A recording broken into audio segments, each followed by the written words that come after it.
मैं श्रावण महात्म्य का 12वां अध्याय तृतीया व्रत शुक्ल पक्ष का पठन कर रहा हूँ। भगवान शंकर संत कुमार से बोले, अब तुम श्रावण शुक्ल तृतीया तिथि को किया जाने वाला स्वर्ण गौरी व्रत सुनो। उस दिन प्रातःकाल स्नान करके 16 उपचार से भगवान शिव एवं माता गौरी की इस प्रकार पूजा करनी चाहिए। हे देवादि देव, मेरे द्वारा की गई पूजा को आप स्वीकार करें। गौरी माता के व्रत की पूर्ति के लिए 16 बाएं दंपतियों को देकर कहना चाहिए, मैं माता गौरी के प्रत्यर्थ तथा व्रत पूर्ति के लिए उत्तम ब्राह्मण दंपतियों को बायना देता हूँ। चावल के आटे से निर्मित 16 पकवान बांस की 16 टोकरियों में रखकर उन पर वस्त्र रखकर सहपत्नी 16 ब्राह्मणों को बुलाकर निवेदन करें, मैं व्रत की संपूर्णता और फल प्राप्ति के लिए बायना देता हूँ।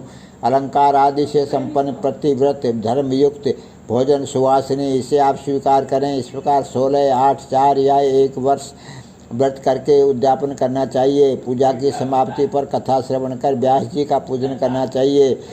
सनत कुमार भगवान शंकर से बोले, हे प्रभु, इस व्रत को सबसे पहले किसने किया है? इसका क्या महात्म्य है? उद्यापन की विधि क्या है? इसके जानने की मेरी तीव्र उत्कंठा है। भगवान भोलेनाथ ने कहा, हे ब्रह्मापुत्र सनत कुमार, मैं तुम्हारी जिज्ञासा अवश्य पूरी करूँगा। प्राचीन काल में सरस्वती नदी के तट पर सुविला महानगरी थी। उसके राजा का नाम चंद्रप्रभा था। उसके महादेवी और विशाला नाम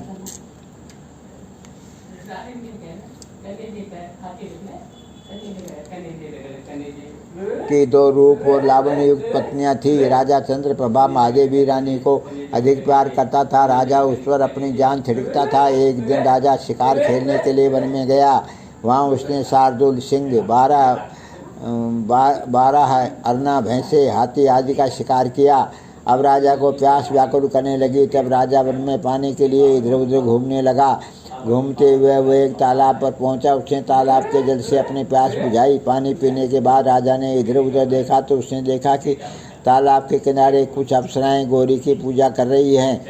राजा ने उनसे पूछा, आप किसकी पूजा कर रही हैं? अप्सराओं ने उत्तर दिया, हम स्वर्ण गौरी का पूजन कर रही हैं।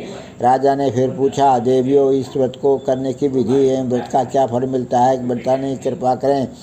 अप्सराओं ने उत्तर दिया, श्रावण शुक्ल तृतीया के दिन ये व्रत किया जाता है। इस व्रत में भगवान शंकर और भगवती पार्वती का पूजन किया जाता है। इस व्रत में 16 धागों का डोरा पुरुष अपने दाएं हाथ में तथा स्त्रियां अपने बाएं हाथ में बांधती हैं। यही इस व्रत को करने की विधि है। इस व्रत को करने से भगवान शंकर की कृपा से सब मनोकामना पूरी होती हैं। यही हम इस व्रत का फल है। यह सुनकर राजा चंद्रप्रभा ने भी श्रावण मास की शुक्ल पक्ष की तृतीया को अपने दाएं भुजा में 16 धागों वाला डोरा बांधकर व्रत किया। राजा ने कहा, हे माता गौरी, मैं इस डोरे को व्रत के लिए बांधता हूँ, मेरे ऊपर आप कृपा करना। इस प्रकार व्रत धारण कर राजा अपने महलों में आ गया। रानी महादेवी ने राजा के दाएं हाथ में बंधे डोरे को देखा तो पूछा, ये क्या है? इस पर राजा ने व्रत के बारे में बता दिया। इस पर रानी क्रोध में भर गई और राजा के हाथ में बंधे डोरे को तोड़कर एक सूखे पेड़ पर फेंक दिया। राजा ने रानी से कहा, ऐसा कर तुमने अच्छा नहीं किया, ये तुमने माता गौरी का अपमान किया है। इधर राजा की दूसरी रानी ने देखा कि सूखा पेड़ डोरे के प्रभाव से हरा भरा हो गया है। छोटी रानी ने उस डोरे को अपनी बाईं भुजा में बांध लिया। ऐसा करने से छोटी रानी डोरे के प्रभाव से राजा की सर्वाधिक प्रिय हो गई। उधर बड़ी रानी व्रत का अपमान करने से राजा द्वारा त्याग देने के कारण दुखी होकर वन में चली गई। वन में वह महादेवी का ध्यान कर पवित्र मुनियों के आश्रमों में ठहरी, परंतु मुनियों ने उसे देखकर कहा, अरे पिशाचिनी, यहाँ से चली जा। राजा और मुनियों द्वारा तिरस्कृत रानी महादेवी घोर जंगल में घूमती हुई थककर एक जगह बैठ गई।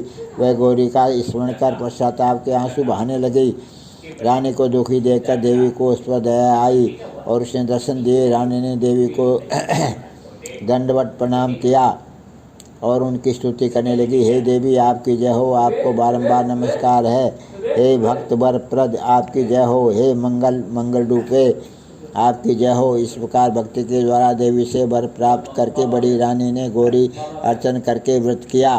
व्रत के प्रभाव से राजा बड़ी रानी महादेवी को वनों से महलों में ले आया। देवी के प्रसाद से राजा तथा उसकी दोनों रानियों की सब इच्छाएं पूर्ण हुई।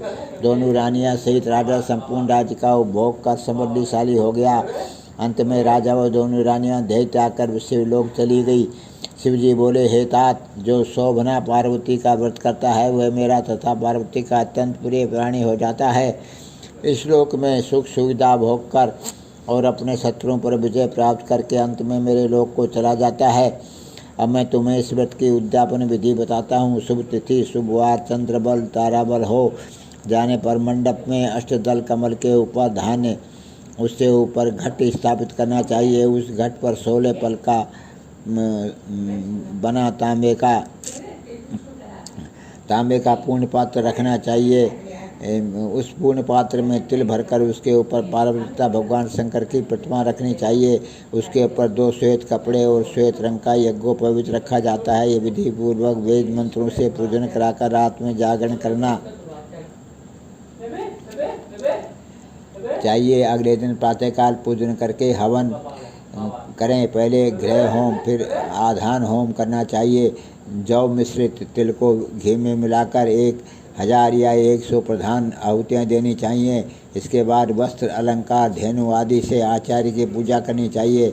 16 वायने निकाल कर ब्राह्मणों को देना चाहिए और उन्हें भोजन कराना चाहिए। तब भोजनोपरांत दक्षिणा भी देनी चाहिए। इसके बाद अपने मित्रों संबंधियों को भोजन कराना चाहिए तथा स्वयं भी भोजन करना चाहिए। बोलो